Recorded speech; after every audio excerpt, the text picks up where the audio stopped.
Hi guys, good afternoon. তো সবাই তোমরা কেমন আছো? ফেসবুক, ইউটিউব অ্যান্ড ইনস্টাগ্রামার প্রত্যেকে তোমরা কেমন আছো? তো আজকে প্রচুর বৃষ্টি হচ্ছে। তো আমাদের এখানে সকাল থেকে কারেন্ট নেই, যার জন্য আজকে রান্নাগুলো দেখাতে পারছি না। রান্না হয়ে গিয়েছে। আজকে যেহেতু মঙ্গলবার, আমাদের ফুল নিরামিষ। তো রান্না হয়েছে আমাদের, আমি মুখে বলে দিচ্ছি।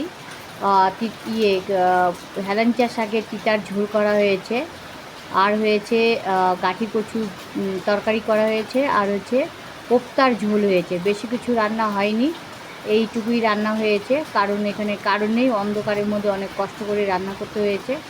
দেখো বাইরের ওয়েদারটা কীরকম, আমি জানলা দিয়ে দেখাচ্ছি। আর ভিতর দিকটাতে দেখো, কিচ্ছু দেখা যাচ্ছে না, জাস্ট কিচ্ছু দেখা যাচ্ছে না। একে অপরের মুখটাও ভালো করে দেখা যাচ্ছে না। তো আমি তাহলে এখন ডাকি। তো দেখো, প্রচুর প্রচুর বৃষ্টি হচ্ছে, কিন্তু গরম কমছে না। প্রচুর গরমও আছে, সকাল থেকে বৃষ্টি হচ্ছে, প্রচুর গরমও আছে। ঠিক আছে, তাহলে আমি এখন ডাকি। দেখা হবে নেক্সট ভিডিওতে। Tata, bye bye.